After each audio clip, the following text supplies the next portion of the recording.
tudo no final recai na Suprema Corte. E para isso eu vou ligar os fios para que você entenda onde eu quero chegar. Será que a gente não corre o risco de criar dois Brasis? Um onde Moraes faz o que quer e outro onde as pessoas fazem o que Moraes deixa. Para iniciar, vamos dar nomes aos fatos. O Brasil deu fuga para uma criminosa condenada e ela veio de voo da FAB, pago por você. Você bancou tudo isso, beleza? Mas tá, tirando esse fato que levou o peru a estampar esse tipo de matéria em seus jornais, os corruptos se protegem e classificam como vergonhoso que Lula dê asilo a Nadine, esposa do ex-presidente Omala, logo depois dela ser condenada a 15 anos por lavagem de dinheiro. Eu sei, tudo isso é mais um grande escândalo que nem a Rede Lula teve coragem de tratar como gafe. Mas o que eu não sei é se todo mundo criou consciência de quão grave é o que aconteceu. Em 2016, a Odebrecht reconheceu publicamente ter distribuído dezenas de milhões de dólares em subornos e pagamentos ilegais de campanhas políticas no Peru. E presta atenção que a gente está falando de confissões. No Peru, 3 anos de investigação depois, Omala, que foi presidente entre 2011 e 2016,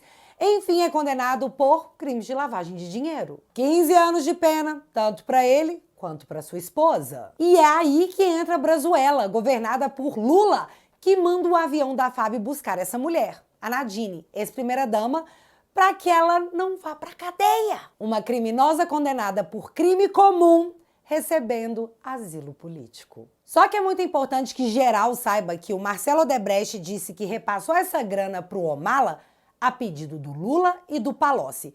E agora é esse mesmo Lula que usou nosso dinheiro para buscar a mulher no avião da FAB. No Brasil, a Suprema Corte simplesmente anulou as provas colhidas na Operação Lava Jato, dizendo que a forma que elas foram coletadas eram inconstitucionais.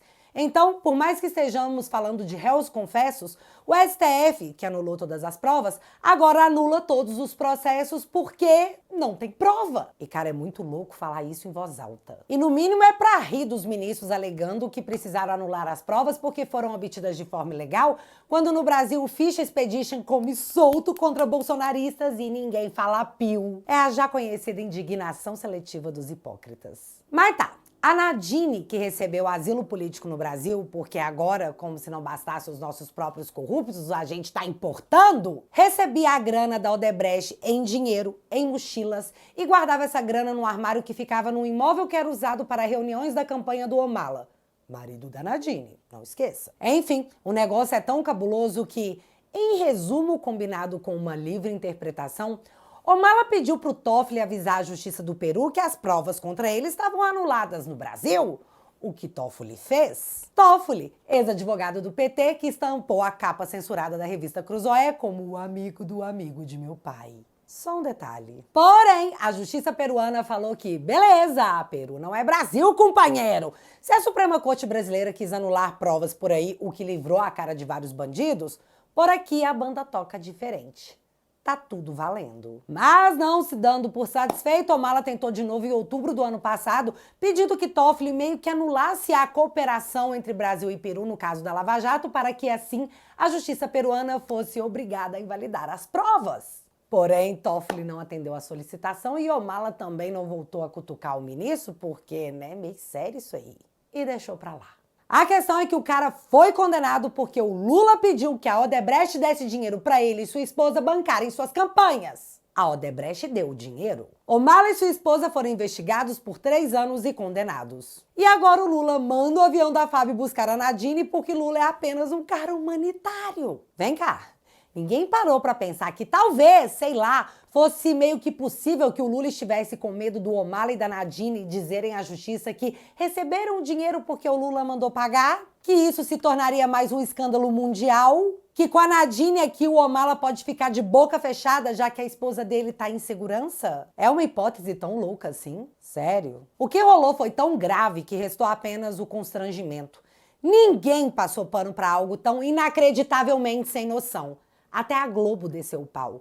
E eu separei aqui 2 trechos do camarote porque eu tenho mais que 2 centavos a oferecer sobre a fala dele. Então presta atenção.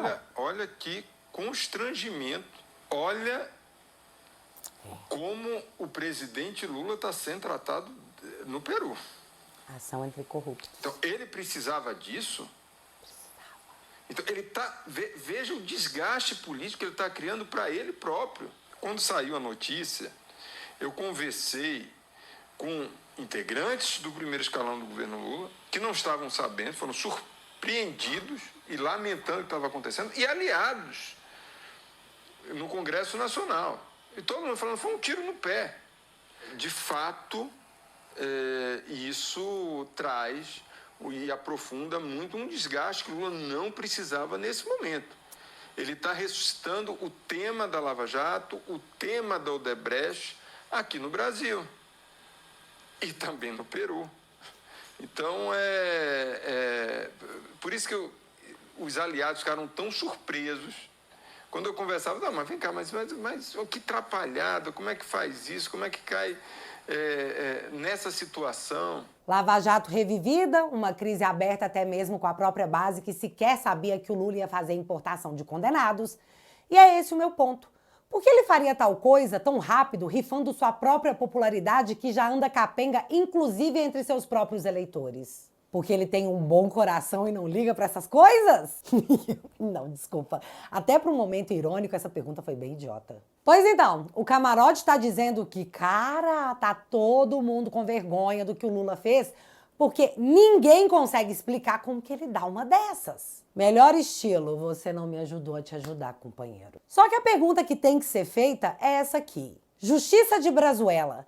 Vocês fizeram a detenção de um cara que gritou Lula ladrão. Mas isso aí que rolou, vocês não vão investigar? Sério, vocês vão largar pra lá na maior cara de pau? Tipo, tô invisível, tô invisível? Inacreditável que aconteça, mas é bem possível na democracia tupiniquense. Já o segundo trecho da fala do camarote, eu vou usar pra emendar no próximo assunto.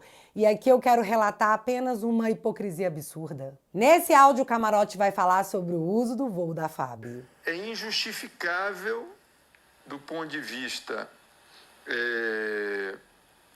logístico dizer que precisava imediatamente trazer e que não tinha condições de voo, levar para o avião.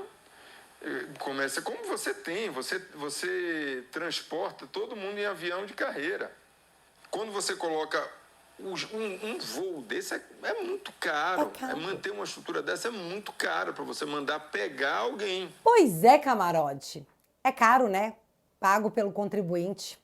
Uma mega de uma sacanagem. Mas ninguém da Rede Lula fez pio sobre o Barroso, presidente do STF, antecipar a viagem no voo da FAB para curtir fim de semana em Trancoso. De novo, ninguém da rede estatal não oficial comentou que o governo Lula está emprestando aviões da FAB ao STF e colocando a lista de passageiros em sigilo por 5 anos. E sigilo em algo que é bancado com dinheiro do contribuinte é complicado. Aliás, a Folha também deu a matéria que Alexandre de Moraes alegou motivos de segurança e usou o voo da FAB às vésperas de ver final no estádio do Corinthians. E é caro, né, camarote? É muito caro para um povo que reduziu as compras porque não tem dinheiro para comprar comida, mas banca voo da FAB para condenados e ministros da Suprema Corte que tem um salário tão alto. É, camarote.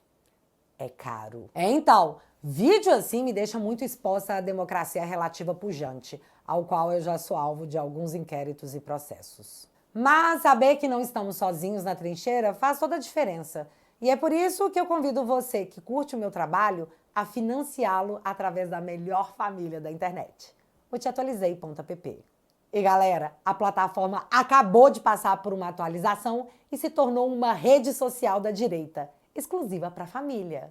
Agora você pode subir seus próprios vídeos, escrever e publicar seus artigos e trocar uma ideia em tempo real com uma galera que sente o mesmo que você. Além, claro, dos conteúdos exclusivos que também seguem por lá. Com 10 bonouros por mês, você garante o seu acesso ao melhor lugar da internet. E de quebra, financia o meu trabalho, a minha defesa e a revolução cultural, que apenas começou. Se você quiser e puder, eu vou deixar o link fixado aqui no primeiro comentário.